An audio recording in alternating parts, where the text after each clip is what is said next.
अस्सलाम वालेकुम जी, मैं हूं नजमुल हसन बाजवा।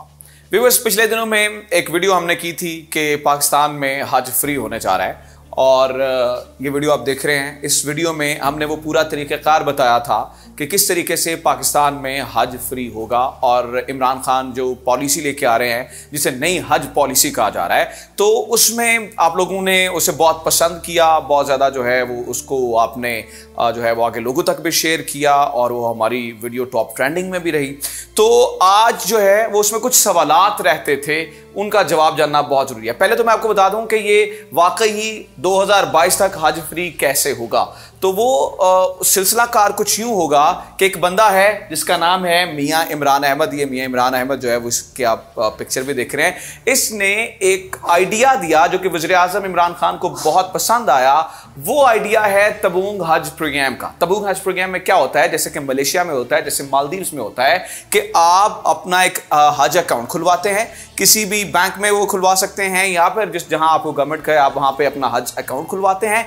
उसके बाद आप करेंगे ये कि उसमें कुछ नॉमिनल सी अमाउंट जमा करवा देंगे। मिसाल के तौर पे 10,000, 20,000, 30,000, 40,000 या फिर 50,000 जब आप उसमें वो जमा करवा देंगे तो वो आपने उसके बाद उसमें कुछ भी एड अप नहीं करना। गवर्नमेंट क्या करेगी, उन पैसों को उठाएगी, उठा के उन्हें हलाल फंडिंग के प्रोग्रामों में डालेगी, उससे बिजनेस करेगी, उससे जो मुनाफा आएगा वो आपके अकाउंट में जमा होता रहेगा और आप आराम से मुफ्त या फ्री हज जो है वो उसका फायदा उठा सकते हैं। मलेशिया में व्यूअर्स ऐसा होता है, देखें जो है वो जवान बंदे हज पे जाते हैं क्योंकि जो ही बच्चा पैदा होता है उसका फ्री हज अकाउंट खुलवाया, उसके बाद वो उसी तरीके से गवर्नमेंट उस पैसे से बिजनेस करती है। जो ही मुनाफा मुकम्मल हो जाता है और बंदे को हज पे भेज दिया जाता है। अच्छा, इस चीज को मैंने अपनी इस वीडियो में बताया, आपने वो मेरी वीडियो देखी भी और बहुत पसंद भी किया। उसके बाद कुछ सवालात थे उसके बारे में जानने के लिए, क्या वाकई ही ये मंसूबा 2022 तक इंप्लीमेंट होने जा रहा है और क्या वाकई ही इस मंसूबे से उस तरह से पाकिस्तानी कौम फायदा उठा सकती है और क्या ये कोई फ्रॉड तो नहीं है, क्या ये एक हलाल प्रोग्राम है। तो इसके लिए हमने किया ये है कि ये जो बंदा है मियां इमरान अहमद, हमने इनसे एक इंटरव्यू किया है। इंटरव्यू इस तरह से है कि उसमें वो तमाम सवाल जो आप पूछना चाहते हैं या जो आपके ज़हनों में है कि वो हलाल होगा या फिर वो कितनी देर में कंप्लीट हो सकता है, किस तरह से अकाउंट खुलवाना होगा, कितने पैसे जमा करवाने होंगे, फ्री हज होगा भी या नहीं होगा, कहीं गवर्नमेंट तो पैसे नहीं खा जाएगी। तो उसके लिए हमने एक इंटरव्यू जो है वो कंडक्ट किया है। आप इस इंटरव्यू को पूरा देखें और अपना जो है उस फीडबैक ज़रूर दीजिए। अस्सलाम वालेकुम मियां साहब। वालेकुम सलाम। बहुत शुक्रिया। आपकी वीडियो जो आपका आइडिया था वो बड़े लोगों ने देखी, बड़ा पसंद किया। तो कुछ सवाल हैं जो आवाम के हैं जो जानने बड़े ज़रूरी हैं। पहले तो ये बताइए कि क्या वाकई ये मुमकिन है, लोग पूछते हैं कि यार ये फ्री हज या सस्ता तरीन हज वाकई मुमकिन है, इस बात में सच्चाई है? बिल्कुल जी, ये बिल्कुल मुमकिन है। बल्कि आपको यूँ मैं समझाऊंगा कि आप ये कहिए कि ये मुमकिन हो गया है, क्योंकि फरवरी 2019 में ये प्रपोजल था और 1.5 साल में इस पर लेजिस्लेशन हो गई है। तो जिस प्रोजेक्ट पे लेजिस्लेशन हो जाए इसका मतलब है कि वो होने जा रहा है।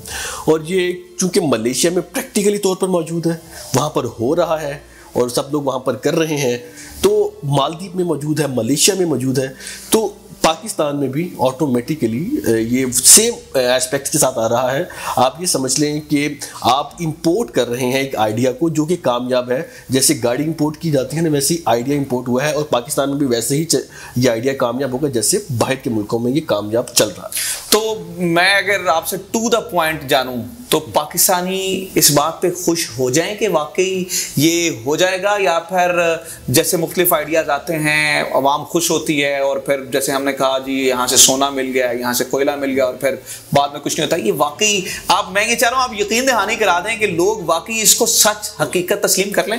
बिल्कुल ऐसे मैं ये कहना चाहूँगा यहाँ पे कि बहुत से लोग मुझसे, बल्कि एक साहब मेरे पास आए, उन्होंने मुझे कहा कि सर बताएं कि ये कितने पैसे जमा करवाने हैं ताकि मैं ना वो पैसे साइड पे कर लूँ, और मुझे बताया मैंने कब जमा करवाने हैं। लोग इतना ज़्यादा इसके बारे में जानना चाहते हैं।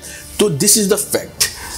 ये जो प्रोजेक्ट है आप ये समझिए कि क्योंकि आम आदमी वो लेजिस्लेशन में शामिल नहीं होता है, हुकूमती हलकों में शामिल नहीं होता, इसलिए उसको इसका अंदाज़ा नहीं है।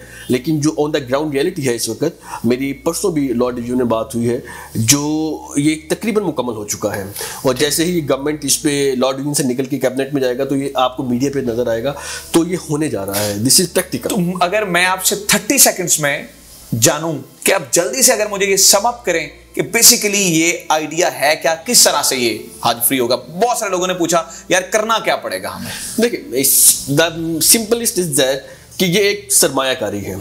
आपके पास 50,000 रुपया है, आपने जाकर 50,000 रुपया हज फंड में जमा करवा देना है, आप ड्यूटी खत्म हो गई है। ठीक है, रियासत का काम शुरू हो गया। रियासत क्या करेगी, उस पैसे को इन्वेस्ट करेगी आपके बिहाफ पर हलाल प्रोजेक्ट्स में, उसके रिटर्न्स आएंगे, वो आपके अकाउंट में जाएंगे, और जैसे ही आपके अकाउंट में जो प्रॉफिट है वो हज के एक्सपेंसेस के बराबर हो जाएगा तो आपका अकाउंट क्लोज कर दिया जाएगा आपकी मर्जी से और आपको हज पे भेज दिया जाएगा। This is the simplest way. आपने सिर्फ 50,000 रुपया मैनेज करना है और वो आपने जमा करवा देना है। उसके बाद आपने टेंशन फ्री हो जाना है, और ये 5 साल 4 साल बेस करता है हज फंड के वॉल्यूम पर। तो आपको ये आसानी से ये चीज़ समझ में आना शुरू हो जाएगी, क्योंकि अभी चूंकि ये मार्केट में नहीं है तो लोग अभी इसमें क्वेश्चन रेज कर रहे हैं, लेकिन जब ये मार्केट में आ जाएगा तो लोगों को बहुत आसान चीज़ है ये और आसानी से समझ में भी आ जाएगा। अगर मिसाल के तौर पर मियां साहब मैं 2 लाख रुपए जमा करवाता हूँ, वो जो हज फंड या हज अकाउंट जिस तरह से भी, जैसे कि आपने बताया और उसमें बड़ी डिटेल वीडियो व्यूअर्स कर चुका हूँ कि तमूग हज प्रोग्राम के थ्रू किस तरह से होता है।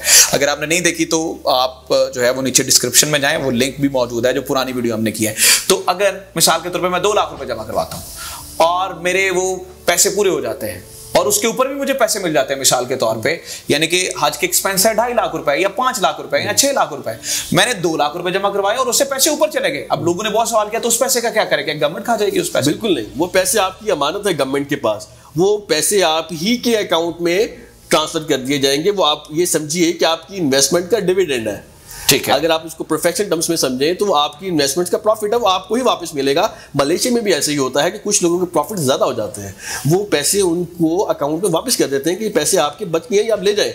ठीक है, तो इसमें मियां साहब एक सवाल बड़ा पूछा गया कि जैसे पाकिस्तान में होता है कि यार मैंने भी जमा करवा दिया, उसने भी जमा करवा दिया, तो अगर कोई प्रोजेक्ट आता है तो सिफारिश चल जाती है। तो ऐसे ही होगा अगर मैंने जमा करवाया पैसे तो मैं सिफारिश करवाऊंगा किसी से तो मेरा नाम पहले आ जाएगा, या किसी ने बाद में करवाया तो उसका नाम बाद जो है पीछे चला जाएगा, या कुछ का भी कोई सिस्टम बनाया गया है? नहीं, इसका सिस्टम जो है वो बेसिकली ये है कि ये फर्स्ट कम फर्स्ट बेसिस के ऊपर किया गया है इनिशियली तौर पर। जो पहले आएगा उसको पहले हज पर भेजा जाएगा। अब सवाल पैदा होता है कि जो पहले आ गया है उसके अकाउंट में अगर प्रॉफिट नहीं आया, मतलूबा रकम जमा नहीं हुई, तो कैसे उसको हज पे भेजा जाएगा?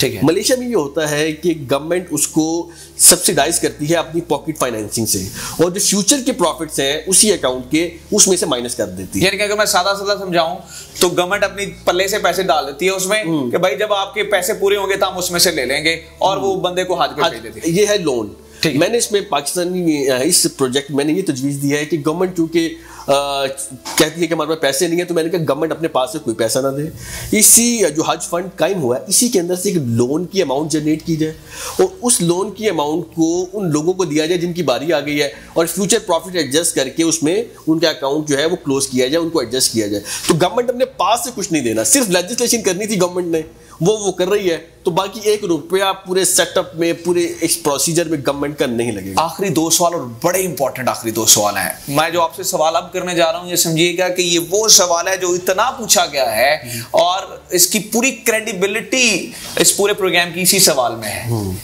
अवाम कहती है ये तो सूद के पैसे से हो गया, मैं कुछ पैसे जमा करवा रहा हूं तो सूद के पैसे से हज कैसे हलाल हो जाएगा? बिल्कुल सही। जब मैंने ये प्रपोजल दिया था तो सबसे पहला सवाल मुझे यही किया गया था। मैं यहाँ पर बताता चलूँ कि पाकिस्तान में जब ये प्रोजेक्ट को इस्लामी नज़रियाती कौंसिल में पुटअप किया गया तो इस्लामी नज़रियाती कौंसिल में तमाम मकतबा फ़िक्र के उलमाए दीन और मुफ्तियान हज़रात मौजूद होते हैं। अच्छा, हर मकतबा फ़िक्र के तमाम लोग मौजूद होते हैं और उनकी टॉप लीडरशिप मौजूद होती है। उन तमाम ने इस प्रोजेक्ट पर अपनी राय ये दी है कि this is the best project और पाकिस्तान में हज को सस्ता करने के हवाले से ये बेहतरीन प्रपोजल है। अब आप ये देखिए कि जब, और उसमें एक भी शख्स ने इख्तलाफ नहीं किया। अच्छा, जब आप देखें कि उलमाए दीन मुफ्तियान हजरात इख्तलाफ नहीं कर रहे हैं तो इसका मतलब है कि इस पूरे प्रोजेक्ट में कहीं भी हराम का तस्वुर नहीं है। आप ये जहन में रखिए कि हमारे यहाँ पाकिस्तान के अंदर इस्लामी सरमायाकारी के हवाले से 35-40 साल की मेहनत मौजूद है उलमाए दीन की, और उस मेहनत को ही यूटिलाइज करके फ्यूचर में इस प्रोजेक्ट को लेकर चलने का प्लान किया गया है। और जो हमारे उलमाए दीन है जिन्होंने ये कहा है कि इस प्रोजेक्ट में हराम का कोई अंसर नहीं है, उनकी ही जिम्मेदारी बनती है कि उन्होंने अपने सेक्ट के लोगों को बताना है कि जनाब आप इसमें सरमायाकारी करें और इसमें इसके जरिए हज करें। तो ये जो हराम और हलाल का तस्वुर है ना, और सूद वाला, इसमें सूद वाला कोई मामला नहीं है। अच्छा, ये हलाल प्रोजेक्ट्स होंगे, ये हलाल प्रोजेक्ट है, यहाँ पर सूद का कोई मामला नहीं है। और उस इस्लामी नजरियाती काउंसिल ने इसको इसीलिए अप्रूव किया है क्योंकि अगर इसमें सूद होता तो वहां से ये अप्रूवल नहीं आना। ये सूद वाला मामला इसमें बिल्कुल भी नहीं है, ये बिल्कुल इस्लामी सरमायाकारी की बुनियाद के ऊपर। आखिरी सवाल, जिस बंदे का अकाउंट है मिसाल के तौर पे, खुदा ना खास्ता हज से पहले वो फौत हो जाता है, उस पैसे का क्या करेंगे? देखिए, उसके बाद जैसे विरासत तकसीम होती है।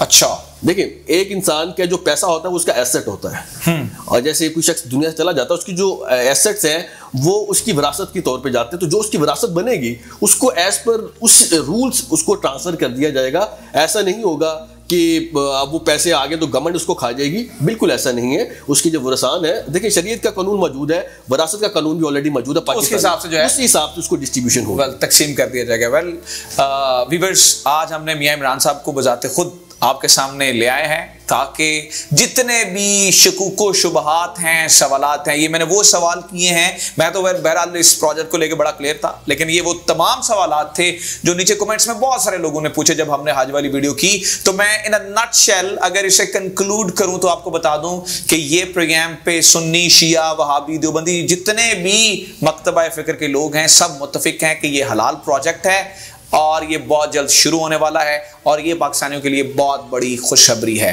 Well, this is it from today's episode पसंद आया तो इसे शेयर करें, लोगों तक पहुंचाएं इन मालूमात को, ताकि लोगों के शुकूक व शुबहात दूर हो सकें, और हमारे चैनल को सब्सक्राइब जरूर करें। Thank you very much.